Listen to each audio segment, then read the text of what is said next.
Goeiedag, ek is Gerard van die kerk saam met jou op reis deur die Bybel in 1 jaar.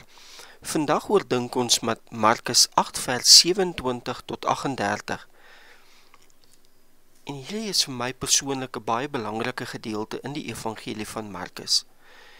Hier sien ons die eerste openlike belydenis van Jesus as die Messias deur Petrus, sowel as Jesus se onderrig dan oor disippelskap en wat dit beteken om hom te volg.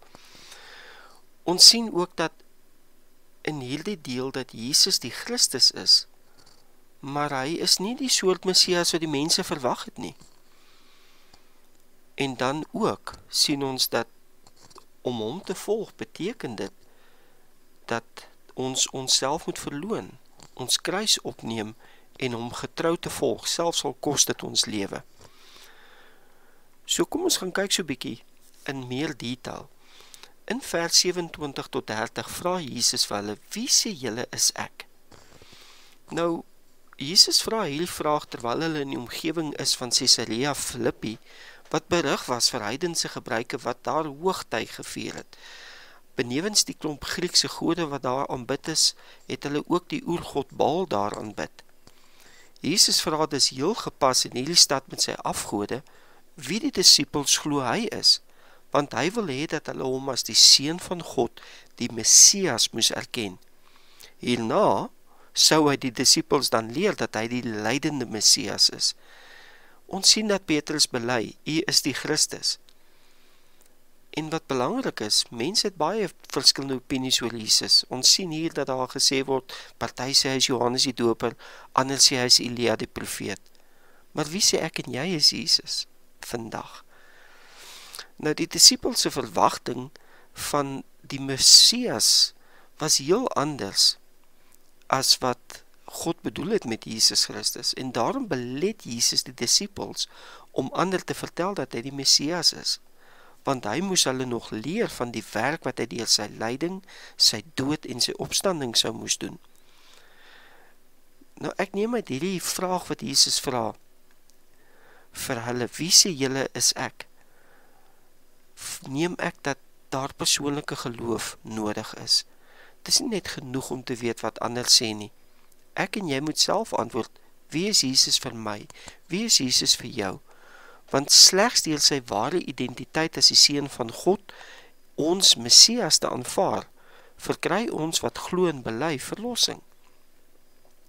Ons sien dan in vers 31 tot 33 dat Jesus sy lyding en dood ondubbelsinnig en direk aan die disippels vertel. Hy moet ly, verwerp word, sterf en opstaan uit die dood. En typies Petrus wat namens die groep praat, bestraf hy Jesus, want sy idee van die Messias was triomfantlik, 'n politieke leier wat Israel sal bevry. Maar Jesus antwoord baie sterk, gaan weg agter my Satan. Satan wou verhoed dat Jesus die reddingswerk wat God bestem het vir hom om te kom doen. Satan wou verhoed dat Jesus dit doen.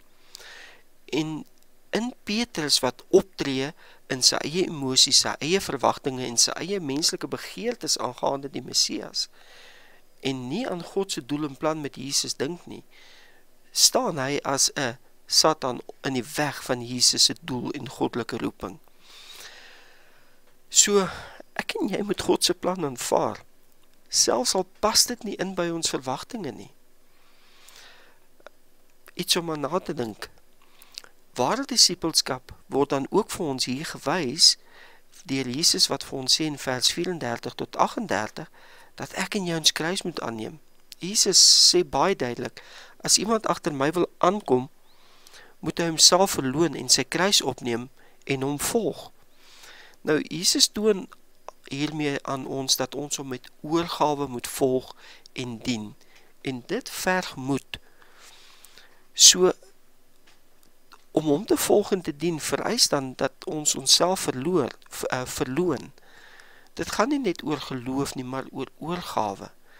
Ons moet ons kruis dra, ons moet gereed wees om swaar te kry en die vervolging te verdra wat ons gaan kry, wanneer ons Jesus volg. Maar om Jesus te volg verg dan ook gehoorsaamheid, selfs al is dit in die stroom wat ons ingaan, omdat ons Jesus gehoorsaam. Ek en jy vind ware lewe deur ons lewe prys te gee vir Jesus. Jesus wil hê dat ons kies om hom te volg eerder as 'n lewe van sonde en selfbevrediging.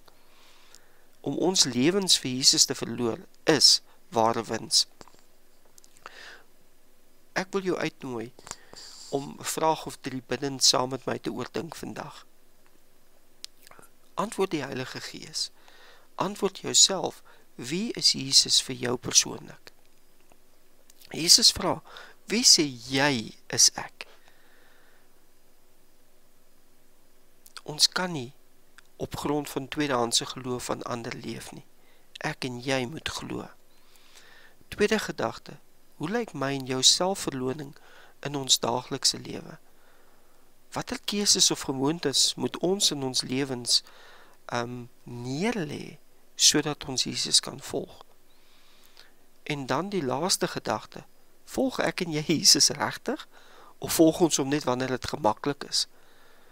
Is my en jou verhouding met hom dus gebou op liefde en gehoorsaamheid, of is dit gebou op ons gemak en die voordele wat ons uit 'n verhouding met hom kry? Sterkte met dit. Groete en seënwense vir jou dag.